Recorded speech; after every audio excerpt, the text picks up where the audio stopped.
అసలు పూరి జగన్నాథ ఆలయం అనేది ఎవరు నిర్మించారు, ఎప్పుడు నిర్మించారు, దీని వెనకాల ఉన్న అసలు కథ ఏంటి? సో ఇవన్నీ మనం ఈ వీడియోలో తెలుసుకుంటాం. మనకి ప్రచారంలో ఎన్నో అబద్ధపు కథలు ఉన్నాయి అండ్ వాటికి ప్రూఫ్స్తో సహా నేను లాస్ట్ వీడియోలో చూపించాను, చూడకుండా ఒకసారి వెళ్ళి చూడండి. కానీ ఈ వీడియోలో అసలు పూరి జగన్నాథ ఆలయం అనేది ఎలా ఏర్పడింది, దాన్ని ఎవరు స్థాపించారు అండ్ అలాగే అందులో ఉండే విగ్రహాలు ఎవరు తయారు చేశారు, సో దీని గురించి ఈ వీడియోలో తెలుసుకుంటాం గైస్. సో అస్సలు మిస్ అవ్వకండి. Let's start the video. మనకి అప్పట్లో ఇంద్రజిమ్నుడు అనే ఒక రాజు ఉండేవాడు అండ్ తన భార్య వచ్చేసి గుండీచా.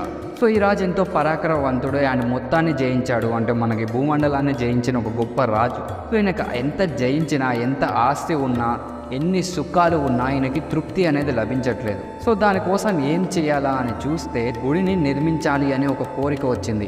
అండ్ ఆ గుడి ఎలా ఉండాలంటే అది మొత్తం తన పేరుని పెంచేలా ఉండాలి, చరిత్రలోనే నిలిచిపోవాలి ఆ గుడి, సో అంతలా ఉండాలి అని చెప్పేసి తనకు వచ్చింది. అండ్ అలాగే ఈ రాజు ఆ గుడిలో విగ్రహాన్ని ప్రతిష్ఠించాలనుకోవట్లేదు, స్వయంగా దేవుణ్ణి అక్కడ పెట్టాలనుకుంటున్నాడు. సో మనం యాక్చువల్గా ఏంటి, ప్రతి ఒక్కరు టెంపుల్ కట్టామా, అందులో ఒక విగ్రహాన్ని, మంచి విగ్రహాన్ని పెట్టామా, సో అలా అనుకోవాలి కదా. కాకపోతే ఈయనకి రజోగుణం ద్వారా వింత వింత ఆశలు, అత్యాశలు పుడతాయి అన్నమాట. సో దేవుడే స్వయంగా గుడిలో ఉండాలి, నా పేరు చరిత్రలో నిలిచిపోవాలి అని చెప్పేసి. సో అలాగా ఒకరోజు పడుకున్నప్పుడు ఈయన కలలోకి స్వామి దర్శనమిస్తాడు, స్వయంగా స్వామి వస్తాడు. సో వచ్చి ఏం చెప్తాడంటే, నేను నీలాచలం అనే కొండ మీద నీలమాధవుడు అనే రూపంలో ఉన్నాను, విగ్రహ రూపంలో కాదు, నిజంగానే స్వయంగా ఉన్నాను అక్కడ అని చెప్తాడనమాట. కాకపోతే ఇక్కడ మీరు ఒకటి అర్థం చేసుకోవాలి, ఈ రజోగుణం అనేది ఎంత మనల్ని కొన్ని దారుణాలకు అనేది తీసుకెళ్తుంది. మనం ఎంత మంచి పనులు చేయాలనుకున్నా ఈ రజోగుణం ద్వారా మనం కొన్ని తప్పులు చేస్తూ ఉంటాం. సో వాటిని స్వామి సరి చేస్తాడనమాట. సో అలాగే ఈ రాజు దగ్గర కూడా జరుగుతుంది. సో అలా చెప్పిన తర్వాత ఈ రాజు ఏంటంటే ప్రతి ఒక్కరిని ఆ ప్రదేశం గురించి వెతకండి అని చెప్తాడు. ఇలా సైన్యం మొత్తం వెళ్తుంది. అలాగే ఈ రాజుకి ఒక రైట్ హ్యాండ్ ఉంటాడు, బ్రాహ్మణుడు. సో అతను ఎవరంటే విద్యాపతి. తను కూడా వెళ్తాడు అనమాట వెతకడానికి ఈ ప్రదేశాన్ని. సో ఎవరు ఎంత వెతికినా ఆ ప్రదేశం అనేది ఎవరికి తెలీదు అనే చెప్తారు. ఇంకా అందరూ రిటర్న్ వచ్చేసి రాజుకి చెప్తారు. కాకపోతే ఈ విద్యాపతి మాత్రం రాడు. ఇక రాజుకు అనేది నమ్మకం ఉంటుంది, సో ఖచ్చితంగా ఈ విద్యాపతి కనుక్కునే వస్తాడు అని చెప్పేసి. అలాగా ఈ విద్యాపతి వెతుకుతున్నప్పుడు ఒక కారడివి వస్తుంది. సో ఎవరు లేదనే చెప్తారు. కాకపోతే ఈయనకి ఆ నమ్మకం అనేది పోదు. ఈయనకి రజోగుణం లేదు, అంటే గర్వం లేదు. సో రాజు చెప్పాడు వెతకాలి అండ్ అలాగే ఈయనకి దేవుణ్ణి చూడాలి, సో ఆ విగ్రహాన్ని నేను చూడాలి అనే ఒక కోరిక ఉంటుంది. సో అందుకని చెప్పేసి కారడవిలోకి వెళ్తాడు. అక్కడ గుర్రం కూడా ప్రవేశించదు. ఇక గుర్రాన్ని పక్కన పార్క్ చేసేసి, అంటే పక్కన పెట్టేసి నడుచుకుంటూ వెళ్తాడు. అక్కడ ఈయనకి ఒక ఆడ మనిషి, ఒక యవ్వనంలో ఉన్న ఒక ఆడ మనిషి కనిపిస్తుంది. వాళ్ళంతా ఏంటంటే తక్కువ జాతి వాళ్ళు, తక్కువ కులం వాళ్ళు, ట్రైబ్స్, కోయోళ్ళు అంటాం కదా, సో అలాగనమాట. ఈయన వెళ్ళి వాళ్ళని కూడా అడుగుతారు. సో వాళ్ళు కూడా తెలియదని అంటారు. సో కొన్ని రోజుల తర్వాత అక్కడే ఉండి మొత్తం సెర్చ్ చేస్తూ ఉంటాడు. ఈ అమ్మాయి తినతో ప్రేమలో పడుతుంది. సో వీళ్ళిద్దరికి మధ్య కొంచెం బాండింగ్ ఏర్పడుతుంది. కాకపోతే ఈ అమ్మాయి తండ్రి ఏం చేస్తాడంటే ప్రతిరోజు సాయంత్రం అవ్వగానే, అంటే నైట్ అవ్వగానే కాగడ పట్టుకొని బయటకు వెళ్తాడనమాట. బయటకు వెళ్ళి మళ్ళీ మార్నింగ్ వస్తాడు. సో ఎక్కడికి వెళ్తున్నాడు, ఎందుకు వెళ్తున్నాడు ఎవ్వరికీ చెప్పాడనమాట. ఇది వాళ్ళ ఫ్యామిలీకి సంబంధించిన దైవ రహస్యం. సో ఈ అమ్మాయి కూడా ఈ విద్యాపతికి చెప్పదు. కానీ ఈ విద్యాపతికి డౌట్ వస్తుంది, ఎంత అడిగినా చెప్పరు. ఇక ఒకరోజు ఈమె తన ప్రేమను వ్యక్తపరుస్తుంది, అంటే ప్రపోజ్ చేస్తుంది, ఈయన యాక్సెప్ట్ చేస్తాడు. సో వీళ్ళిద్దరికి గ్రాండ్గా పెళ్లి కూడా చేస్తారు. ఇలా పెళ్లి జరిగిన తర్వాత అప్పుడు అడుగుతాడు అనమాట, సో మీ డాడీ ఎక్కడికి వెళ్తున్నాడు, ఏంటి ఈ పరిస్థితి, దేని గురించి అంత నైట్ వెళ్ళి మళ్ళీ మార్నింగ్ వస్తున్నాడు, వచ్చినప్పుడు మీ డాడీ నుంచి మంచి పరిమళం, అంటే మంచి సువాసన వస్తుంది, ఎక్కడికి వెళ్తాడు అని. సో అప్పుడు చెప్పొద్దు, ఇది దైవ రహస్యం అని చెప్పేసి ఇలా అంటుందామా. కాకపోతే ఇక్కడ నేను సెంటిమెంట్ డైలాగ్ వేస్తాడు. సో నువ్వు నా భార్యవి, నేను నీలో సగం, నువ్వు నాలో సగం, సో నాకే చెప్పావా, సరే చెప్పకపోతే వదిలేసే అని చెప్పేసి ఇలా ఒక డైలాగ్ వేస్తాడు. ఆమెకి హార్ట్ టచింగ్ అయ్యి సో ఆమె కూడా చెప్తుంది అనమాట, మా డాడీ ఇలా నీలాచలం అనే ఒక పర్వతం దగ్గరికి వెళ్ళి అక్కడ నీలమాధవుని దర్శించుకుంటాడు, అక్కడ స్వయంగా భగవంతుడే ఉంటాడు అని చెప్పేసి అంటారు. సో అప్పుడు ఈయన వెళ్ళి తన మామగారి దగ్గరికి వెళ్ళి నాకు చూపించండి, నేను దర్శించుకోవాలి ఆ దేవుడిని అని చెప్పేసి అడుగుతాడు అనమాట. ఇంకా ఆయన కూడా కాదనలేక, ఇటు సైడ్ ఏమో ఇక్కడ దైవ రహస్యం, కాకపోతే ఇక్కడేమో అల్లుడు, కూతురు, సో వీళ్ళందరూ అడిగేసరికి ఖచ్చితంగా సరే తీసుకెళ్తానని చెప్పేసి కళ్ళకు గంతలు పట్టేసి తీసుకెళ్తానికి రెడీగా ఉండమని చెప్తాడు. ఇక ఈయనేం చేస్తాడు, ఈయన చాలా తెలివివంతుడు. సో ఆ వాళ్ళని తన ఇక్కడ కట్టుకుంటాడు మూలకి. సో నడుము సైడ్కి కట్టుకొని చిన్న హోలు పెట్టేసి కళ్ళు గంతలు పెట్టేసుకుని వెళ్తాడు అనమాట. సో వెళ్ళినప్పుడు వెళ్ళే దారిని యావలు పడుతూ ఉంటే ఇంకా లాస్ట్కి వెళ్ళిన తర్వాత ఈయనకి తీస్తే అక్కడ నిజంగా దేవుడు ఉంటాడు, విగ్రహ స్వరూపంలో కాదు, స్వయంగా భగవంతుడు ఉంటాడు.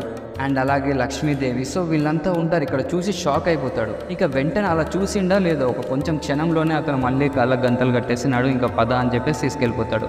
దాని తర్వాత ఏంటి, ఈయనేమో ఇంకా నేను రాజ్యానికి వెళ్ళాలి, నేను లైక్ మీ కూతుర్ని తీసుకెళ్ళిపోతానని చెప్పేసి తీసుకువెళ్ళి అక్కడ రాజుకి చెప్తాడు. ఇంకా ఇక్కడ కథ మొదలవుతుంది. సో ఇంకా రాజు వెళ్ళి అడుగుతాడు, చెప్పరు. సో ఇంకా స్వయంగా తీసుకువెళ్ళిన సరికి అక్కడ రాజు షాక్ అయిపోతాడు. ఎందుకంటే అక్కడ నీలాచలం అనే కొండ కూడా ఉంది.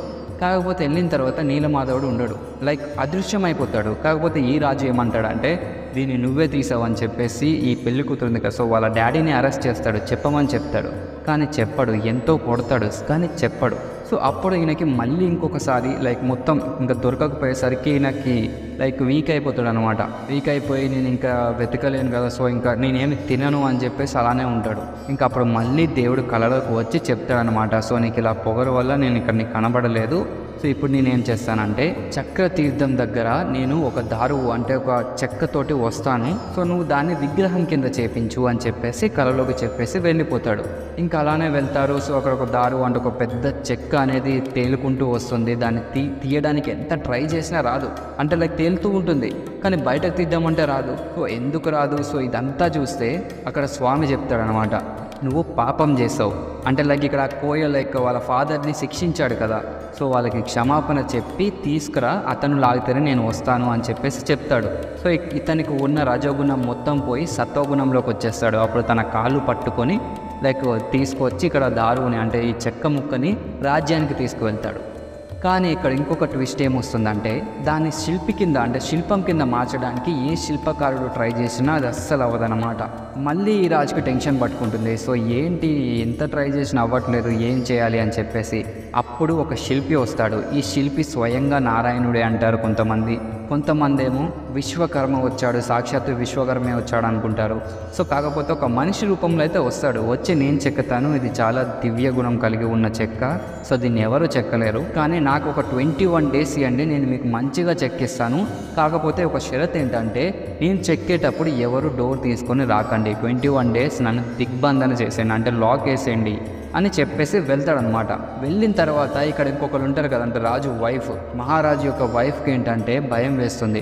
అంటే కొన్ని డేస్ తర్వాత ఆ రూమ్ నుంచి సౌండ్ కూడా రాదు. సో భయం వేసేసి తను ఫుడ్ తినలేదు, ఇన్ని రోజులు గడిచిపోయాయి, సో తను బ్రతికున్నాడో లేదో అని చెప్పేసి భయంతో డోర్ తీస్తుంది. సో డోర్ తీసినట్టే అక్కడ అదృశ్యం అయిపోతాడు ఆయన. అండ్ అలాగే శిల్పాలు సగంలోనే ఆగిపోతాయి. సో మీరు కనుక చూసుకుని ఉంటే జగన్నాథుడి యొక్క విగ్రహాలు సగం చెక్కినట్టే ఉంటాయి. సో అలాగ అయిపోయిన తర్వాత ఆ విగ్రహాలను తీసుకొచ్చి ఈ రాజు ప్రతిష్ఠిస్తాడు గుడిలో. సో ఇది స్టోరీ గైస్, ఇది రియల్ స్టోరీ.